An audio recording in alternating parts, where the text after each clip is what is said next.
আসসালামু আলাইকুম। Monira blog kitchen থেকে আমি মনিরা বলছি। ভাইরাল এই ডিমের রেসিপিটি আমিও আজকে তৈরি করে ফেললাম আর আপনাদের সঙ্গে শেয়ার করেছি এই রেসিপিটা কেমন করে তৈরি করেছিলাম আর এটা দিয়ে কি তৈরি করলাম সেটাই আপনাদের সঙ্গে শেয়ার করেছি। পুরো ভিডিওটি দেখতে সঙ্গেই থাকুন, তাহলে দেখতে পাবেন এরকম তেল ছাড়া ডিম কিভাবে ভাপিয়ে নিতে হয় আর এটা দিয়ে কত সুন্দর রেসিপি তৈরি করা যায়। তো তার জন্য লাগছে ডিম। এখানে আমি 3টা ডিম নিয়েছি। আপনারা আপনাদের পরিমাণ বুঝে এখানে ডিম নেবেন। তো এখানে আমি মুরগির ডিম নিয়েছিলাম নর্মাল টেম্পারেচারে। তো এখন এখানে 3টা বাটি নিয়েছি। বাটিগুলো এই যে দেখুন এরকম স্টিলের বাটি নিতে পারলে ভালো হয়, এছাড়া কাপ বা গ্লাস যে কোনো কিছুতেই তৈরি করা যায়। তো আমি এরকম বাটি নিয়েছিলাম, নিয়ে এটার মধ্যে সামান্য একটু তেল ব্রাশ করে দিলে হয়। আমি ব্রাশ না দিয়ে হাত দিয়ে এভাবে একটু মাখিয়ে নিচ্ছি বাটিটার পুরো অংশে, যে অংশে ডিম থাকবে। তো এই যে এরকম ছোট ছোট স্টিলের বাটিগুলো হলে বেশি ভালো হয়। তো এখন বাটিগুলোতে 3টা বাটিতেই আমি তেল মেখে নিয়ে এখন যে ডিমগুলো আছে সেই ডিমগুলো একটা একটা করে ভেঙে দেব। এখানে একটা একটা করে ডিমই ভেঙে দিতে হবে। আর এই ডিম পোস্টটা আপনারা কিন্তু যারা ডায়েট করেন তাদের জন্য খুবই উপকার। এছাড়া যারা তেলযুক্ত ডিম পোস্ট খেতে চান না তাদের জন্য কিন্তু খুবই উপকারে আসবে। আপনারা বাসায় এভাবে তৈরি করে খেয়ে দেখতে পারেন। যদি আপনারা ডায়েটের জন্য খান সেই ক্ষেত্রে সামান্য একটু চিলি ফ্লেক্স, একটু লবণ, একটু গোলমরিচের গুঁড়া দিয়ে নেবেন, এতে করে ভালো লাগবে খেতে। আমি সামান্য একটু লবণ দিয়ে এটাকে ভাপিয়ে নেব। তো এই যে সবগুলো ডিমের উপরে এভাবে লবণ দিয়ে নিচ্ছি। এখানে আমি সামান্য পরিমাণ লবণ দিয়েছি, 3টা মিলে আমি এখানে আধা চামচের মতো লবণ দিয়েছি। এখন এটাকে ভাপানোর জন্য একটা ফ্রাই প্যানের মধ্যে আমি পানি দিয়েছি, দিয়ে একটা দেখুন প্লাস্টিকের এভাবে ঝুড়ি দিয়েছি। ঝুড়িটার উপরে আমি এখন ডিমগুলো সেট করে নিব, মানে বসিয়ে নিব। তো এখানে 3টা বাটি এনাফ, 3টা বা 4টা বাটি এনাফ। যেহেতু জায়গাটা খুব কম, তো আমি এখানে 3টা বাটি নিয়েছিলাম একবারেই, নিয়ে এগুলোকে ভাপিয়ে নিব। এখানে আপনারা দেখতেই পাবেন ডিমটা কত সুন্দরভাবে কত দ্রুত জমাট বেঁধে যায়। এই যে দেখতে পাচ্ছেন স্কিনে, এই যে ভাপে কিন্তু ডিমটা জমাট বাঁধা শুরু হয়ে গিয়েছে। তো এখন একটা ঢাকনা দিয়ে ঢেকে দিলাম। আর এই যে ছিদ্রটা আছে সেই ছিদ্রটা যদি বন্ধ করে দিতে পারেন তাহলে বিশ্বাস করেন 3 থেকে 4 মিনিটের মধ্যেই আপনার এটা একদম রেডি হয়ে যাবে। তো এই যে ফোঁটাটা আমি বন্ধ করার চেষ্টা করছিলাম, পরবর্তীতে একটা কাঁচামরিচ দিয়েছি। আর এই যে দেখুন আমি এখানে 3 মিনিট পরে ফিরে এসেছি। এই যে ডিমটা কিন্তু খুব সুন্দরভাবে ভাপানো হয়ে গিয়েছে। তো আমি এটাকে আরেকটু জাল করে আপনাদের দেখাবো। এই যে দেখুন একদম জমাট বেঁধে গিয়েছে, একদম পুডিং যেভাবে তৈরি করে ওরকম জমাট বেঁধে গিয়েছে। তো এখন এটাকে আমি উঠিয়ে নেব, উঠিয়ে ঠান্ডা করে নিতে হবে। ঠান্ডা করে নিয়ে তারপরে এটাকে বাটি থেকে উঠিয়ে নিতে হবে। গরম অবস্থাতে উঠাতে গেলে কিন্তু ভেঙে যাওয়ার চান্স থাকবে। তো এই যে আমি উঠিয়ে এটাকে ঠান্ডা করে নিয়েছি। এই যে দেখতে পাচ্ছেন কত সুন্দরভাবে সেট হয়ে গিয়েছে। এটা খুলে আসছে না, তার মানে খুব সুন্দর ভাপানো হয়ে গিয়েছে। তো এখন একটা চামচের সাহায্যে আমি এটাকে উঠিয়ে নেব। চামচের সাহায্যে এভাবে একটু, এই যে দেখুন এভাবে উঠে নেওয়া যাবে। তো সবগুলো এভাবে চামচ দিয়ে প্রথমে আমি এরকম উঠিয়ে নিব, নিয়ে এগুলোকে একটা একটা করে আমি একটা প্লেটের মধ্যে উঠিয়ে নিব। একদম খুব সুন্দরভাবে সেদ্ধ হয়ে গিয়েছে। আপনারা কিন্তু এটা ডায়েটের জন্য খেতে পারেন এই অবস্থাতে। তো এটা কিন্তু অনেকগুলো রেসিপি তৈরি করা যায়, এটা দিয়ে আবার শুধু এমনিও খাওয়া যায়। তো আমি এটা দিয়ে একটা আপনাদের রেসিপি তৈরি করে দেখাবো।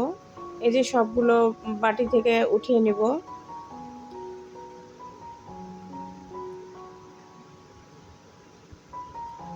আরও কিছু সময় ঠান্ডা হলে কিন্তু একদম পুরোপুরি উঠে যাবে, তারপরেও খুব সুন্দর মতো উঠে গিয়েছে।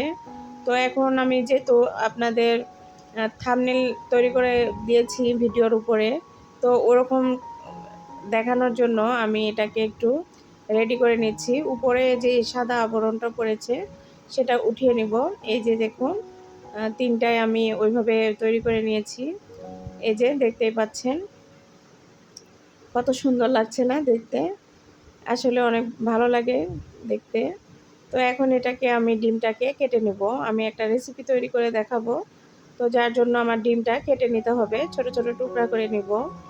তো আপনারা কিন্তু এরকম আস্ত অবস্থায় এটা রান্না করে নিতে পারেন, যে কোনো সবজি দিয়ে এটা রান্না করতে পারেন। এছাড়া আপনারা চাইলে এটা ভর্তা করে খেতে পারেন, চাইলে এরকমও খেতে পারেন, একটু লবণ, বিট লবণ ছিটিয়ে দিয়ে, একটু চিলি ফ্লেক্স দিয়ে। তো এই যে দেখুন রেডি হয়ে গেছে। এটা দিয়ে কিন্তু এখন কাঁচামরিচ, পেঁয়াজ, তারপর শুকনা মরিচ বা ধনিয়া পাতা, সরিষার তেল দিয়ে ভর্তা তৈরি করা যাবে। তো আমি যে রেসিপিটি তৈরি করছিলাম সেটা হচ্ছে এই যে একটা রেসিপি, সেটার জন্য প্রথমে পেঁয়াজ আর কাঁচামরিচ ফ্রাই করে নিতে হবে। তো পেঁয়াজ মরিচগুলো সুন্দর করে ফ্রাই করে নিব একটু সময় নিয়ে। পেঁয়াজ মরিচগুলো যখন একটু লাল লাল হয়ে আসবে তখন এখানে আমি কিছু মশলা ব্যবহার করব। তো এই মশলাগুলো ব্যবহার করলে ডিমটা আরও টেস্টি হবে, যার জন্য মশলাগুলো অবশ্যই ব্যবহার করার চেষ্টা করবেন, কারণ এই রেসিপিতে অবশ্যই মশলাগুলো ব্যবহার করতে হবে। তবে এখানে কোনো রসুন বা আদা বাটা ব্যবহার করা যাবে না, তাহলে আমি যে রেসিপিটি তৈরি করছি সেটা কিন্তু সেই টেস্টটা পাবেন না বা সেটা হবে না। আদা রসুন ছাড়াই এটা তৈরি করতে হয়। তো সামান্য একটু লবণ দিয়ে নিলাম, পরবর্তীতে আবার প্রয়োজন হলে দিব। আর এখন এখানে পানি দিয়ে নিব। পানিটা দেওয়ার পরে এখানে কিছু গুঁড়া মশলা দিয়ে নেব। মরিচের গুঁড়া দিয়ে দিলাম 1 চামচ, এরপরে হলুদ দিয়ে দিলাম 1 চামচ, জিরার গুঁড়া দিয়ে দিলাম 1 চামচ, আধা চামচের মতো ধনিয়ার গুঁড়া দিয়ে দিলাম। তো এই তো বাস, এগুলোই মশলা, আর কিছুই লাগবে না। তো এখন এটাকে ভালো করে আমি কষিয়ে নিব। তো একদম অফ ক্যামেরাতে নেড়েচেড়ে ভালো করে কষিয়ে নিয়েছি পেঁয়াজটাকে। তো এখন কষানো হয়ে গেলে সেই আগে থেকে ভাপিয়ে রাখা ডিমটা যেটা কেটে রেখেছিলাম সেটা কিন্তু এখন এই মশলার মধ্যে দিয়ে মিক্সড করে নিতে হবে। তো এইভাবে মিক্সড করে আপনারা চাইলে এই অবস্থাতেও খেতে পারেন, আবার আরেকটু টেস্টি করার জন্য আর একটু সময় নিয়ে রান্না করে নিতে হবে।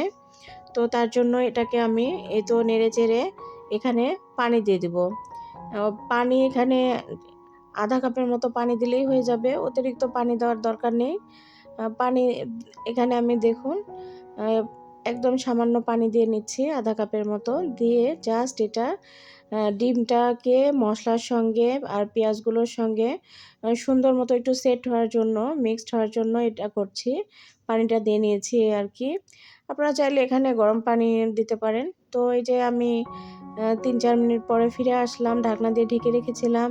এখন এই তো বাস, আমার রেসিপিটি কিন্তু একদমই রেডি।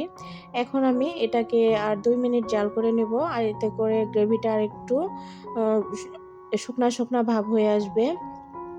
তো তার আগে আমি এখানে আরেকটু টেস্টি করে তোলার জন্য এখানে ভাজা জিরার গুঁড়া দিয়ে দিলাম। আপনারা চাইলে গরম মশলাও দিতে পারেন, তাহলে একটা সুন্দর ফ্লেভার পাবেন। তো আমি এখানে ভাজা জিরার গুঁড়াটা দিয়ে দিলাম, দিয়ে এখন এই তো নেড়েচেড়ে চুলাটাকে বন্ধ করে দেব।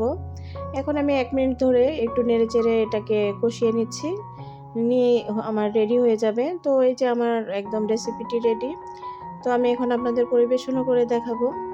এই যে দেখুন ফাইনাল লুক ডিমের। তো এটা কিন্তু আপনারা রুটি, পরোটা বা ভাত বা পোলাওয়ের সঙ্গে খেতে পারবেন। খেতে খুবই ভালো লাগে এই রেসিপিটা। তো একবার হলেও ট্রাই করে দেখতে পারেন, আশা করি মুখে লেগে থাকবে। আর আমার এই সহজ রেসিপিটি কেমন লাগলো অবশ্যই কমেন্ট করে জানাতে ভুলবেন না। ভালো থাকবেন। যারা এত সময় নিয়ে আমার এই ভিডিওটি দেখেছিলেন সবাইকে অসংখ্য অসংখ্য ধন্যবাদ।